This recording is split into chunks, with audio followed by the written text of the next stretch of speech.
Well, good evening. I'm Robert Wilson with Cowboy Wisdom Hypnoacuity,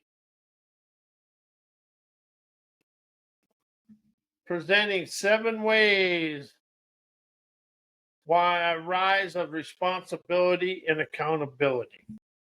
This is something that I really was out in the desert walking this morning, and I always try to be the responsible and accountable. But what I really overlooked, it ain't about being accountable and responsible to the outside world. It's about being accountable and responsible to my heart, my soul, my dreams, my daily life. It's about being accountable and responsible to myself, to my sovereign within me. So I really opened up to understand when you set a goal or an accomplished outcome, your responsibility and accountability go to that outcome. Everything out here is to be experienced to rise to that desired outcome.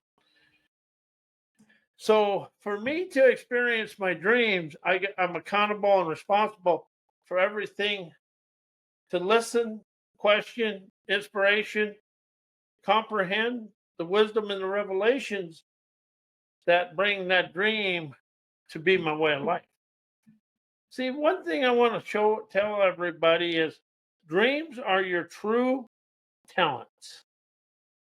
That is your authentic talents talking to you. As I instantly awaken my campaigner's courage that chauffeurs me through life with an incredible integrity, as I rebelliously rise of responsibility, appreciating my accountability, to audaciously to face my life with forthright fortitude, to embrace my enlightened, majestic brilliance, revolutionizing adventurous, canny elegance, to dance my way through life and the world, exuding shrewd, daring, artistic nous, canonizes clever, endeavoring, enterprising poise, to instantly understand and admit I communicate away my poverty consciousness because I learned poverty consciousness from my ancestors. The survival mode thinking, that's where our poverty consciousness comes from. And it isn't that we have it, it isn't this. It's admitting and understanding that we were presented poverty consciousness in our parents and daily life, but we taught ourselves poverty consciousness. Because what I'm awakened and aware of is that our ancestor anchored mindsets always are full of lack, never enough, war, pillage, plunder. Then we become the thunderous torment of ourselves. The only one that can torment you is you. The only one that can torment me is me. And I'm really good at tormenting me, but I really have awakened to understand. If I'm starting to feel the angst, it's within me.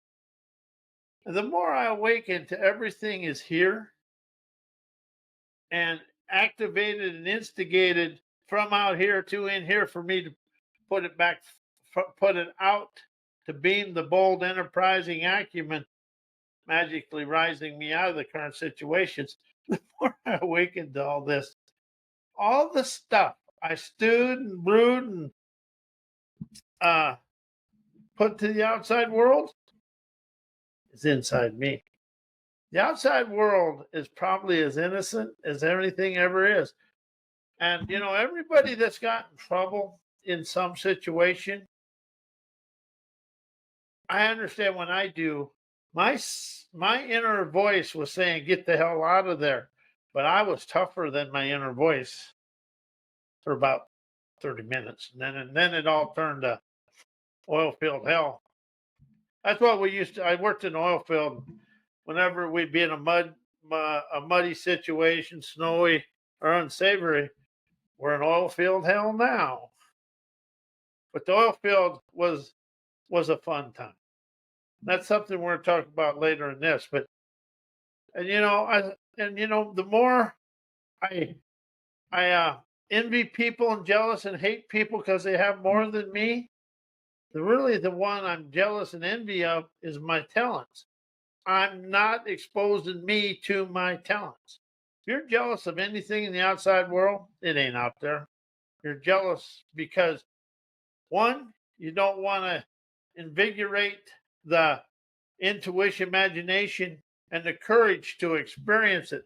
So it becomes easier to blame people than accept the responsibility of rising to the situation. Everything in my life that I think everybody else has and I'm jealous of, I was just jealous because they had the courage and the confidence and all the audacity to experience what it took to appreciate that and experience it. I lacked the courage to experience it. That's all hate and anger is lacking the courage to experience it. And that's something I really have really awoken to in the last, 3 years. Because everybody walks around thinking they're owed something. No. All they're doing when you see somebody have something and you really want it, what you're really being presented with is an outcome, and you encompass the wit, grit, get, and go to experience it. However, your comfort zone cloning, that's what I call my subconscious mind, my lazy boy and my subconscious mind. That's me, the lazy boy, is I lack the courage to rise and experience the experiences to get it. And that is not to get it, to receive it. And that is something I've really awakened to. Everybody says, I'm owed this. You owe me this. You owe me that. Nobody owes you anything. Nobody owes me anything. Because if I see it and I feel like it's lacking in my life, that's showing me I have everything in here to uncover, discover, and move forward. Something I've literally learned in personal growth, self improvement, uh, and all the psychology books. They never tell you it's inside you. They kind of massage the external world to make you think you can go there, but it's all inside you. And as soon as you say think, know, and mind, you're going into memory. And you go into memory, and think puts you in the boundaries of what you always done with the same outcome. And I've experienced that myself because I can be a crybaby little brat. I'm good at it, though. If you're going to be at something, be good at it. But today it left my life forever because it isn't about what somebody else has. It's about what are you open and willing to do to rise to it. Everything is inside you. The bitching, the belly aching, the wisdom, insight, clarity, the wealth and abundance, it's all inside you. But we've been taught that I'm me, and just because my name is so and so, I'm entitled to it. And see, the convenience entitled mindset of the people today is spiraling the world downward. But when you're open and willing to rise out of that and let go and communicate away my egotistical, arrogant ignorance, thinking hard work will make me rich is a fallacy. It isn't the work. It's facilitating the events and the encounters and experiences to the outcome. We got to be willing to experience the outcomes that rise you to where you desire to be. Because we were taught work as a young kids, and for me, I didn't like work. I liked to do the work, but I didn't like the word work. I always had a premonition that things were harder than they really were. So it would stop me and start my bitching and belly aching and itching the bitch and all that shit. But it was never the work. It was my frozen in time representation in my subconscious mind that binds me into all the unsavory stuff. Shuffings. Yeah, shuffings. That's a good word. I don't know what it is, but keeps me stuck in my thinking memory mind and always remember, well, he didn't have to do it, but I did. Why did I have to do it? Sniveling little brat. That's what there was. I was a good sniveling little brat, though. If you're going to do it, be good. But really, the whole world is stuck in that sniveling brattiness because the way the world is going to rise, business and education have us as far as we can go. It's people's insight, wisdom, ingenuity, innovative prowess.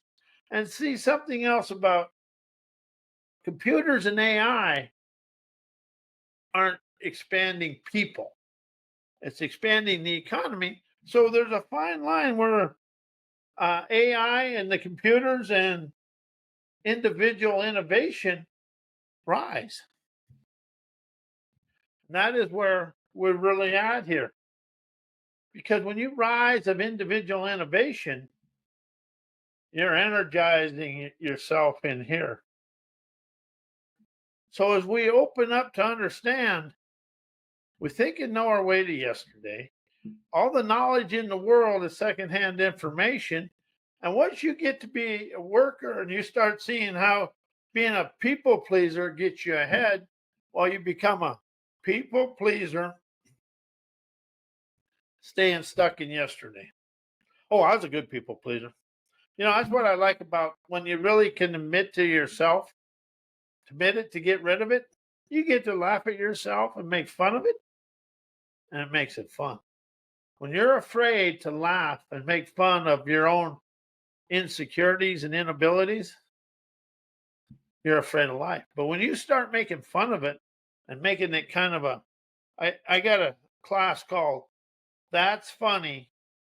My buddy, that's funny. And what that is I carry my buddy, that's funny with me. And when something out of the ordinary happens, I just go, that's funny. Then I decide and discover how I can make myself laugh. Whatever's going on, you have the courage and audacity to make it funny and you can laugh at it, you can break the cycle of the trauma and the drama.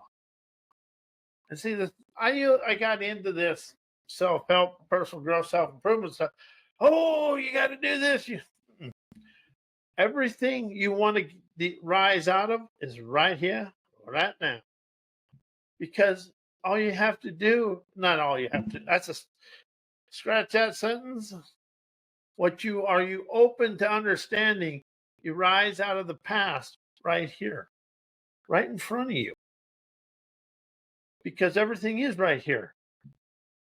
But we've never been showed the way to do it. So tonight, when you're responsible and accountable to you and all your dreams and desired lifestyle, you can rise and get out of the thinking memory mind.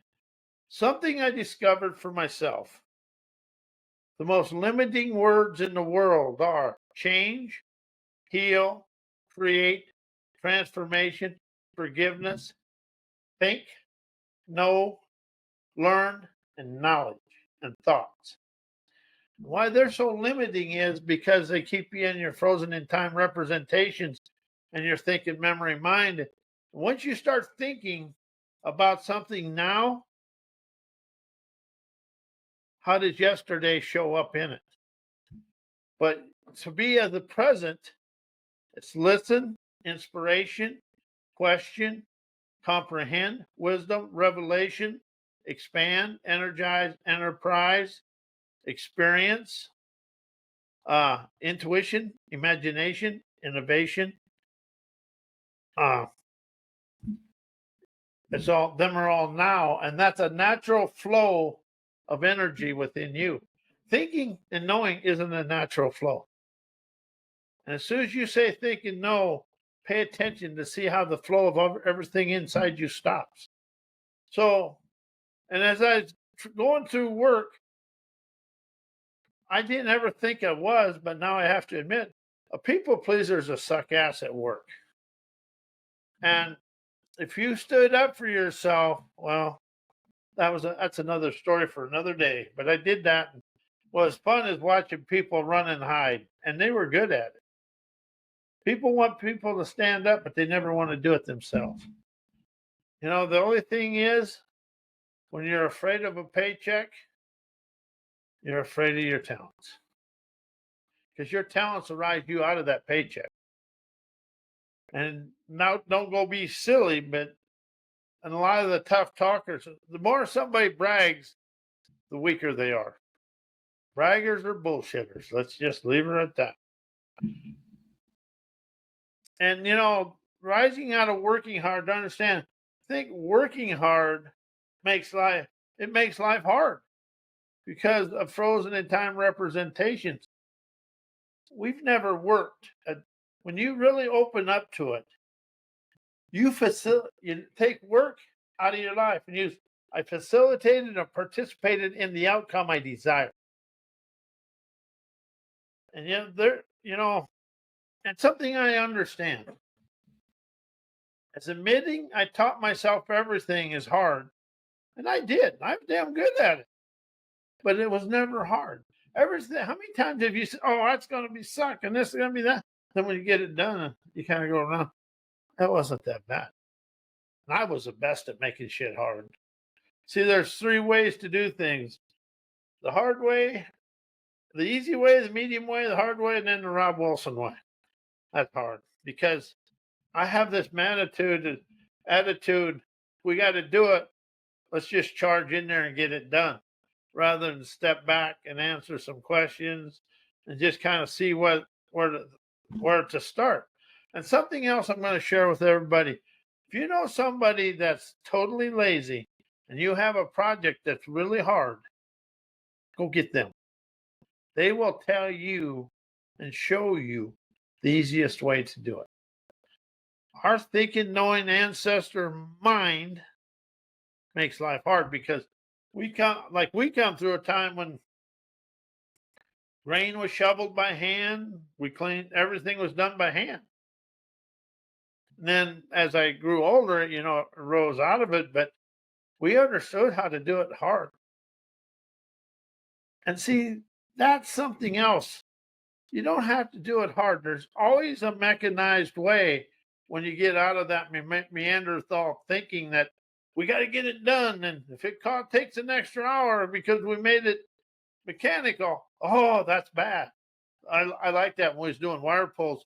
You spend an extra hour rigging things and you pull twice as many, but all the boss could think is the time. We're so ancestrally ingrained, and a lot of people are against mechanization in the in the electrical trade. They were. And so as I woken up to that, and now I also understand. So I blasted out of my ancestor anchored programming, turning on my here and now to naturally optimized wisdom. That's easy to facilitate and participate with my daily scampers through spirit listening, imaged inspiration, questions, to flow, just to glide through my events, encounters, and experiences. Instantly energizes my enterprising revelation, electrifies my trailblazer brilliance, illuminating my trails of triumph, frees my sleek, unique talent to appreciate me and my life as I thrive of enlivened, enterprising nows, liberating, intuitive, visionary epiphanies. Neons, extravagant dreamers' paradises.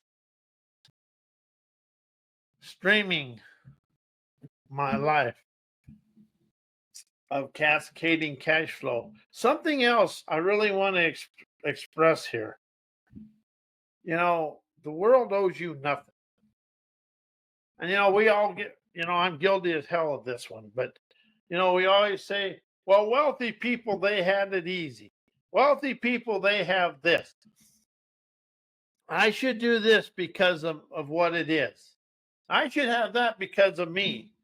You know, the difference between wealthy people and people that have financial challenges is wealthy people are willing to fail and trust their abilities.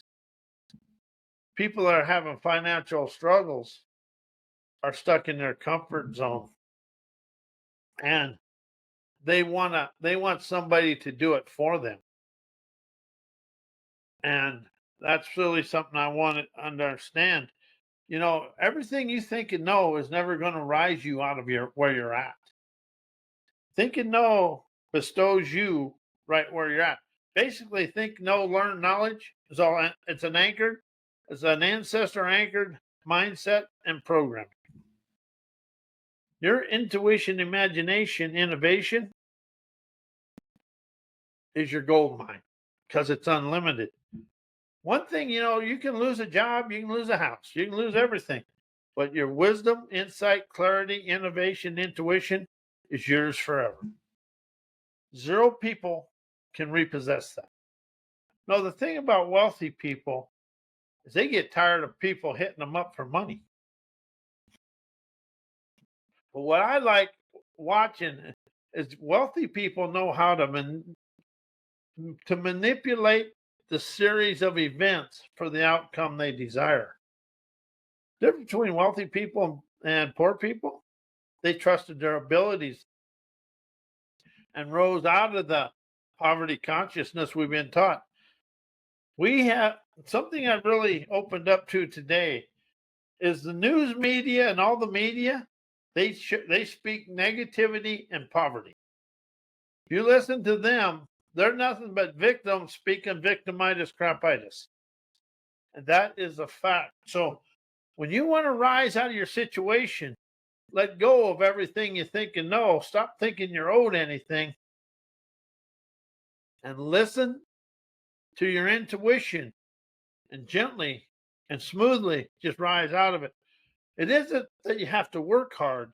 You got to be willing to put the energy into every situation to rise to your promised land. And so wealthy people are wealthy because they trust their abilities.